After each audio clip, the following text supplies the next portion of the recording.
معراج کی بات کرنے کا تو اب وقت آیا ہے، اس لیے کہ معراج کا سارا واقعہ تو مسجد اقصیٰ کے گرد گھومتا ہے۔ سبحان الذی اسریٰ بعبدہ لیلا من المسجد الحرام الی المسجد الاقصیٰ۔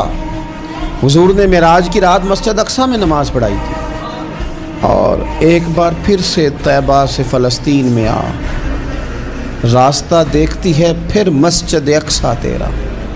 ایک بار حضور گئے تھے مکے سے مسجد اقصیٰ، اور پھر حضور فرماتے ہیں جب میں واپس گیا نا تو کفار میں جو کہ مسجد اقصیٰ دیکھی ہوئی تھی تو مجھ سے پوچھنا شروع کر دیا کہ مسجد اقصیٰ کی کھڑکیاں کتنی ہیں، دروازے کتنے ہیں، پلر کتنے ہیں۔ جب انہوں نے سوال جواب کیے تو حضور فرماتے ہیں کہ رب کریم نے مسجد اقصیٰ کو اٹھا کے میرے سامنے رکھ دیا۔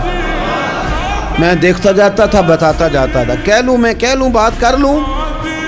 ایک دفعہ حضور مکے سے مسجد اقصیٰ آئے، اور ایک دفعہ مسجد اقصیٰ میرے نبی کی زیارت کے لیے مکے گئی، حضور کی زیارت کے لیے مکہ شریف گئی۔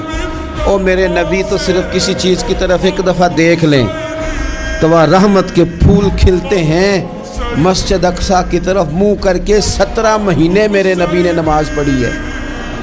مسلمانوں پتہ ہی کوئی نہیں، ہماری خبریں ہی اور ہیں، ہمارا درد ہی اور ہے، ہمیں پتہ ہی نہیں بم کہاں برس رہے ہیں، ہمیں یہ خبر ہی نہیں۔ اور میں اس دور میں تقریریں کر رہا ہوں جہاں سوتوں کو جگانا نہیں پڑتا، جاگتوں کو جگانا پڑتا ہے۔ سیانے لوگوں کو سمجھانا ہمارے ذمہ لگ گیا، کیا کرے؟ اس قوم کو سکھانا پڑتا ہے جسے پتہ سارا ہے، لیکن جان بوجھ کے آنکھیں ہماری بند ہیں۔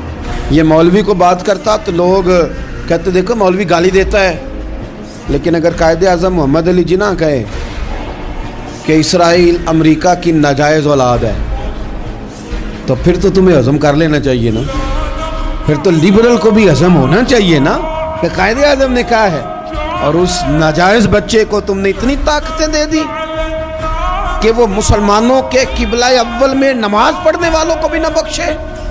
کہاں گئی تمہاری وہ انسانی حقوق کی بڑی بڑی تنظیمیں، کدھر گئی؟ اور میرا پاکستانی میڈیا سے بھی سوال ہے، چند دن پہلے سیالکوٹ میں ایک واقعہ ہوا، ناانصافی ہو گئی جی، ناانصافی ہو گئی جی ایک بی بی کے ساتھ۔ ہر بندے نے شور مچایا، بڑے بڑے طوفان اٹھتے ہیں، کیوں ہوا جی کیوں ہوا؟ مسجد اقصیٰ کی توہین ہو گئی تو پھر طوفان کیوں نہیں اٹھا؟ ٹاک شو کیوں نہیں ہوئے؟ بحثیں کیوں نہیں ہوئی؟